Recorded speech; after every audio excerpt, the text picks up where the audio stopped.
રાજકોટથી આવી રહ્યા છે સામાજિક કાર્યક્રમમાં જયેશ રાદડિયાએ એક નિવેદન આપ્યું। નામ લીધા વગર તેમના જ સમાજના વિરોધીઓ પર તેઓએ શાબ્દિક પ્રહાર કર્યા।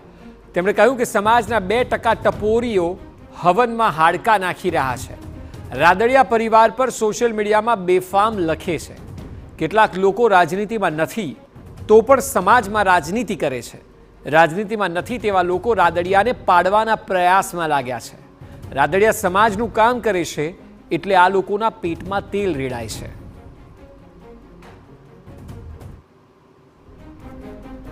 સમાજની અંદર એવા લોકોની બેપાટ લોકોની ટીમ કે જે ટીમ જ્યાં હંમેશા સમાજનું સારું કામ થતું હોય ત્યાં હવનમાં હાડકા નાખવાની કામગીરી આજની તારીખે પણ આપણા જ સમાજની 2% ટપોરી ગેંગ કામ કરી રહી છે। સોશિયલ મીડિયાનું માધ્યમ તમારું ફેસબુક, વોટ્સઅપ, ઇન્સ્ટાગ્રામ એટલે તમે કરો ને તો મોબાઈલની આવડી નાની સ્ક્રીન ઉપર ક્યાંય પણ કાર્ય સારું કામ થતું હોય તો નીચે ખરાબ કોમેન્ટ લખીને આવડી સ્ક્રીન ઉપર આખા લેવા પટેલ સમાજને કેદ કરવાનું કામ પણ આપણા સમાજની ટોળકીઓ અત્યારે કરી રહી છે। તો વિષય પર વધુ માહિતી આપી રહ્યા છે રાજકોટથી TV9 સંવાદદાતા મોહિત ભટ્ટ। મોહિત, ખુલીને તેઓ બોલી રહ્યા છે। જે પ્રકારે તેઓ 2% લોકોની વાત કરે છે, સામાન્ય રીતે આ પ્રકારે જાહેરમાં બોલતા તેઓ દેખાતા નથી। આ સંદેશ એ લોકોને આપી રહ્યા છે જે તેમના વિરોધીઓ છે।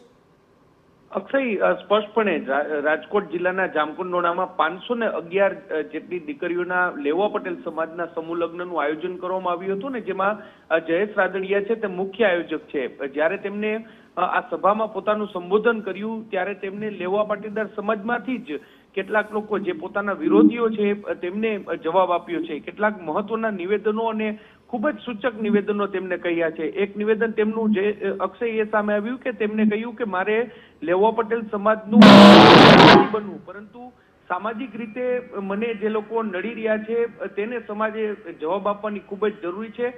મહત્વનું છે કે થોડા સમયથી એટલે કે વર્ષ 2017થી જ્યારે વિધાનસભાની ચૂંટણી હતી ત્યારથી લઈ અને તાજેતરમાં જે ઇફકોની ચૂંટણી થઈ તેમાં તેમની સામે લેવા પટેલ સમાજના જ કેટલાક લોકો છે તે પડ્યા હતા અને તેમને ડેમેજ કરવાનું કામ કર્યું હતું। આ તમામ લોકોને તેઓ સંદેશો આપતા હોય તેવું અત્યારે સ્પષ્ટપણે લાગી રહ્યું છે। લોકો છે, શું એવી કોઈ બાબત છે કે જે ધ્યાનમાં આવતી હોય? કોને તાકી રહ્યા છે તેઓ?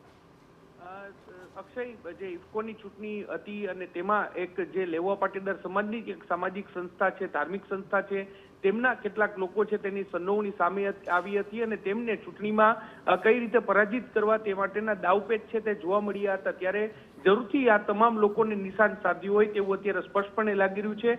જયેશ રાદડિયાનું આજનું નિવેદન છે તે ખૂબ જ સૂચક નિવેદન છે।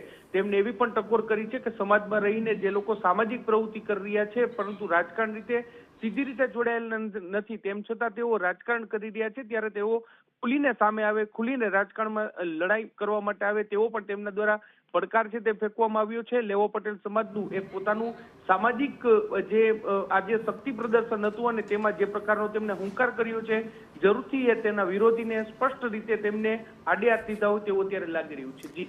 જી બિલકુલ મોહિત, આભાર સમગ્ર માહિતી બદલ।